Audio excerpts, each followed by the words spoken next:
নমস্কার, আমি সন্ধ্যা। আজ আমি আপনাদের সাথে নতুন একটি জিনিস শেয়ার করব। আমি নিয়েছি বরবটি। বরবটিগুলোকে ভালো করে ধুয়ে কেটে নিয়েছি। এটাকে আমি ভাপিয়ে নেব। তার আগে আমি শুকনো খোলায় 2-4টে শুকনো লঙ্কা, যদিও 4টে লঙ্কা আমার লাগবে না, 2টো লঙ্কা লাগবে, আর 2টো লঙ্কা আমরা অন্য কাজে ব্যবহার করব। লঙ্কাটা আমি টেলে নেব। আর একটু টালবো ধনে, গোটা ধনে আর গোটা সাদা জিরে, আর টালবো একটু পোস্ত।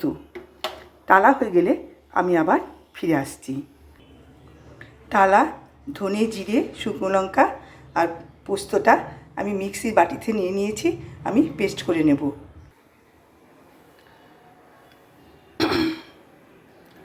আমার বরবটিটা সিদ্ধ করা হয়ে গেছে। এদিকে জিরের গুঁড়ো, জিরে, ধনে আর পোস্ত আর শুকনো লঙ্কা, টালা শুকনো খোলার, সেগুলো পেস্ট করে আমি গুঁড়ো করে নিয়েছি। আর একটু নিয়েছি কুচনো ধনে পাতা। আমি ধনে পাতাটা দিয়ে দিলাম। তারপরে আমি সিদ্ধ করা বরবটিটা দিয়ে দিলাম। একটু নুন দিয়ে দেব। আমি সিদ্ধতে নুন দিইনি, নুন দিয়ে দেবো একটু। এরপরে আমি এটাকে একটু সামান্য জল দিয়ে আমি পেস্ট করে নেব। এই দেখুন, সুন্দর পেস্ট করা হয়ে গেছে। এবার আমি একটু তেলে নেব।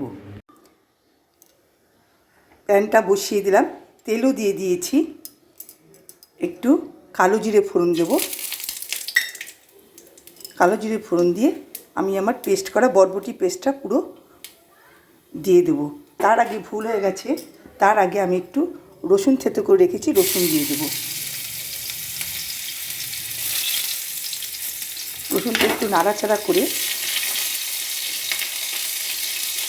আমি বরবটি পেস্টটা দিয়ে দিলাম। দিয়ে দেবো আমি যে মশলাটা গুঁড়ো করে রেখেছিলাম সেটা দিয়ে দেব। এবার ভালো করে আমি মিশিয়ে নেব। হয়ে গেছে আমার বরবটি ভর্তা। এবার আপনাদের যদি একটু মনে হয় একটু সামান্য চিনি দিয়ে নেবেন, যারা মিষ্টিটা পছন্দ করে। তা না হলে এটাই খুব টেস্টি হবে, খুব ভালো হয় খেতে। আপনারা এইভাবে করে খেয়ে দেখবেন, খুব ভালো লাগে খেতে। আজকে এই পর্যন্তই। এবার আমি গ্যাসের ফ্লেমটা অফ করে দিলাম।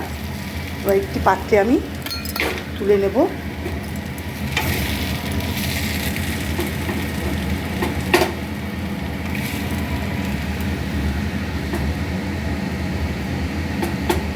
আপনাদের যদি আমার এই রেসিপিটা ভালো লেগে থাকে, আমাকে একটা লাইক, কমেন্টস, শেয়ার করে দেবেন। সেই সঙ্গে আমার চ্যানেলটিকে সাবস্ক্রাইব করে দেবেন এবং আমার পাশে একটু থাকবেন। আজকে এই পর্যন্তই।